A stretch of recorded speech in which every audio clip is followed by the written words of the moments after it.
Hello and welcome to part 2 of my comfort reading recommendations videos. If you didn't see part 1 where I recommended some books about either romantic or platonic love, then I will link that down below and up above for you so you can go and check those out as well. These recommendations are going to be fantastical ones. There's lots of different reasons why these particular stories are included, and I'm going to start off with the one sort of honourable mention that there is that I don't think needs a whole lot of discussion, and that is of course Harry Potter by J.K. Rowling. This is a very nostalgic series for many of us, and so of course it's a great comfort read, or reread more specifically, so I couldn't really do this video without mentioning this series, but I'm not going to spend a lot of time on it because you all know. So besides that, I have 10 stories here next to me that are comfort reads for various different reasons, and I will tell you what those are. So the first one is Coralville by Stephanie Garber. This follows two sisters, Scarlett and Tella, who are desperate to go to the Coralville,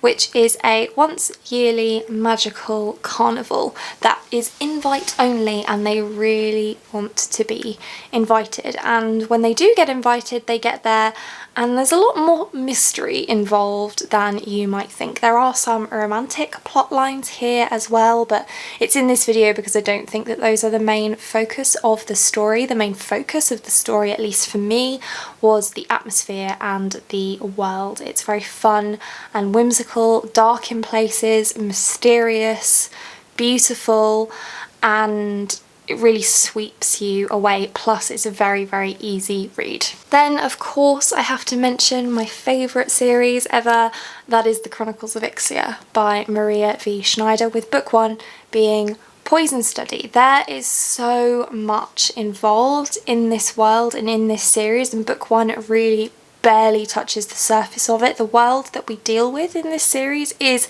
pretty huge, the magic is pretty complex and different. It works differently for different people, so there's lots to learn, and there's so many great characters. The friendship between Ari and Janko is perhaps my favourite friendship in literature, but again, I didn't include it in my first part of this comfort read recommendations series because there's just so much more to this series than just that. It is stunning, it's beautiful, the world is entrancing, and I can't say enough good things about it, honestly. It's just so underrated and everybody just needs to read it. You need to just trust me and just read it. Next up is not necessarily a happy, light, fluffy type story, but it is very engaging, and that is the Arc of the Scythe series by Neil Schusterman. This one is such an intriguing premise. We are set in the future of the human race where all forms of death have been eradicated, and so the Scythedom is born to mete out population control. They are now the only things that can bring about permanent death, and Citra and Rowan begin an apprenticeship to learn what the life of a scythe is and how to perform that role. And there are many different ideas about how scythes should conduct themselves. There's lots of internal politics here.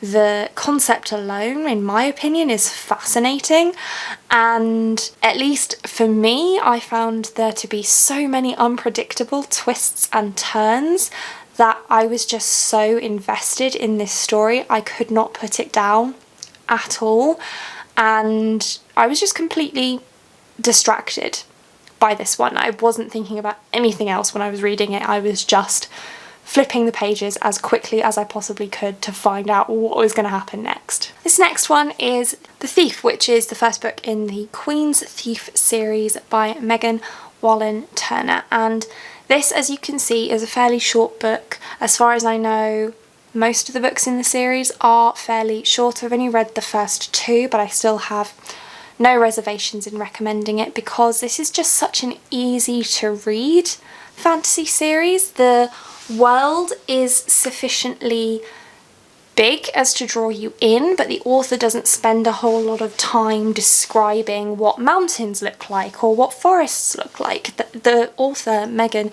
just trusts you to know. If I tell you there's a forest, you know what a forest looks like. I'm not going to spend pages and pages explaining, you know, how green the trees are or how big the trees are or what the pathway looks like. I'm not going to spend any time on that. I'm just going to spend time developing these characters and dealing with these heavily political plot lines. And I love that. I love reading fantasy that is just straight to the point and easy to read sometimes. And it's also helped that the audiobooks are narrated by Steve West, who I may have mentioned before is my favourite audiobook narrator, so that certainly helps me with my comfort read factor in this one. But I think that if you're looking for fantasy but you're struggling to concentrate a little bit at the moment, this one is a great one because it's actually so straightforward and easy to follow. Speaking of Steve West, I might as well mention this next one now because I partially like it for the same reason, and that is the Strange the Dreamer duology by Lani Taylor. Yes, the audiobooks are also narrated by Steve West, which makes them enjoyable for me, but also these books are so atmospheric and so whimsical and so beautifully written, and that's not usually my thing. I'm not usually into purple prose, and I wouldn't say that this is necessarily purple, but it is a bit more wordy than I would generally read, but it's just so atmospheric, so atmospheric. The plot is very much secondary in this one, and I'm not even going to tell you what the plot is about because I feel like everything that you would need to know about the plot is potentially a spoiler and you probably know it already anyway.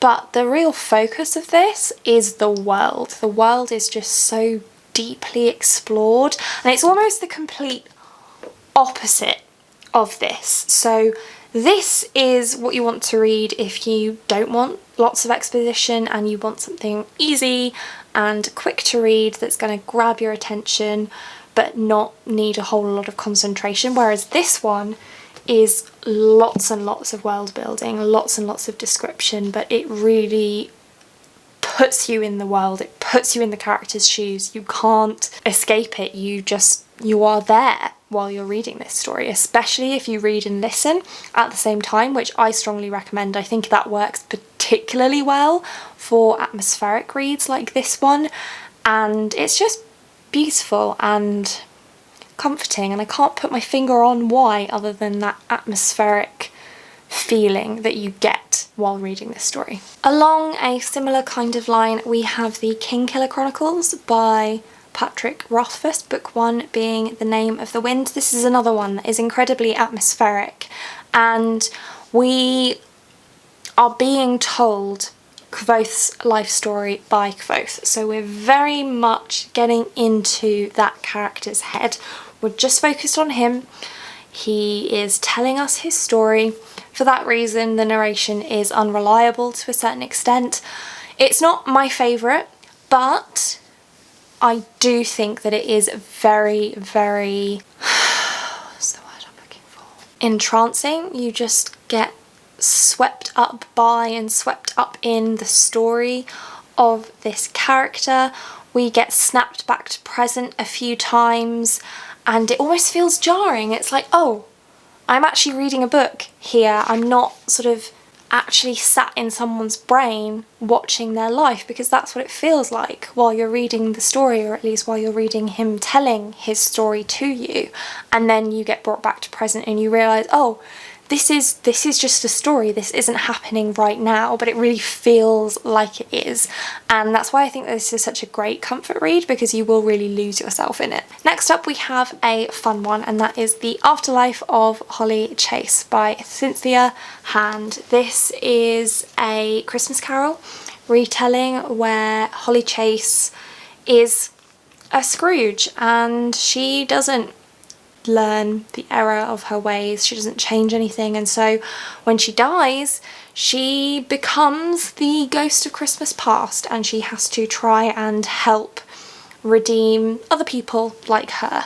And this story is just so fun, and really the focus is on Holly and who she is, who she was, who she might want to be, and it's just such an easy read, and you become, or at least I became, so invested in Holly's character and everything that was happening to her so quickly and easily, and I think that's what you really need with a story like this, is to just fully invest yourself in the characters straight away, so that again you're totally there with them and you're undistracted by anything else. All you want to do is read and find out what's going to happen.